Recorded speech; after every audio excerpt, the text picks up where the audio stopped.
Mercredi, vous le savez, nous avons rendez-vous avec la science. En ces périodes de grand froid, on pense aux économies d'énergie, à consommer moins ou différemment, par exemple avec les énergies nouvelles. Ainsi, la filière biogaz, sur laquelle travaille un géant bien connu dans la région grenobloise, Air Liquide. Les chroniques scientifiques sont signées Denis Duguet et Vincent Abran. Et nous allons voir dans cette chronique comment ce leader mondial de la cryogénie, déjà très présent dans l'aéronautique et l'espace, avec Ariane notamment, est en train, grâce à son savoir-faire, de se positionner sur le marché des énergies nouvelles. En 1902, deux hommes, Georges Claude et Paul Delorme, mettent au point un procédé de liquéfaction de l'air afin d'en séparer les composants. Les premières gouttes d'air liquide apparaissent en même temps que la société du même nom.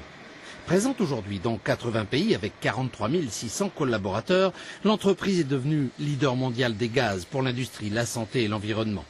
Ici, oxygène, azote, hydrogène et gaz rares sont au cœur du métier. Xavier Vigor, bonjour. Bonjour. Vous êtes le directeur général de ce site. Quels sont vos secteurs de recherche, je dirais? Sur quel domaine vous êtes présent là?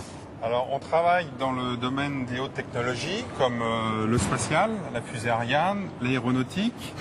Ici, dans cet atelier, la cryogénie et les très basses températures. Et depuis quelques années maintenant, pour les nouvelles énergies, les énergies renouvelables, le biogaz et l'hydrogène. C'est quoi le biogaz? Alors, le biogaz, c'est ce qui sort de la fermentation des déchets, les déchets organiques, donc la nourriture, l'agriculture. On sait capter ce biogaz, Vous le transformez? et le purifier Ouais. pour le transformer en méthane.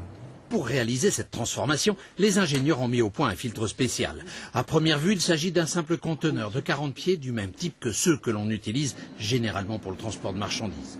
Sauf que celui-ci contient des équipements de très haute technologie, capables de séparer les différents composants du gaz émis par la décomposition des déchets organiques issus des exploitations agricoles ou du tri sélectif pour produire par exemple du méthane.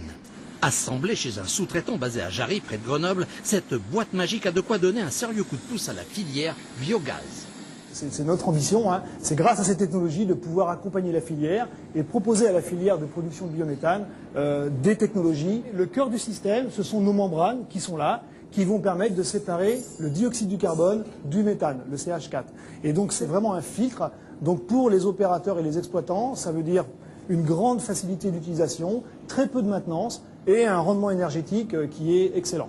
Pour terminer, sachez que depuis janvier, quiconque produit plus de 120 tonnes de biodéchets par an doit désormais les trier pour les valoriser, soit sous forme de compost, soit via la filière biogaz. Avec cette technologie d'épuration facile à transporter, à implanter n'importe où, pour retraiter une matière organique locale, le biogaz apparaît de plus en plus comme une énergie renouvelable pleine d'avenir. On se retrouve mercredi prochain. Bonne semaine à tous. Bonne semaine, Denis. On continue avec les JO d'Albertville. On continue.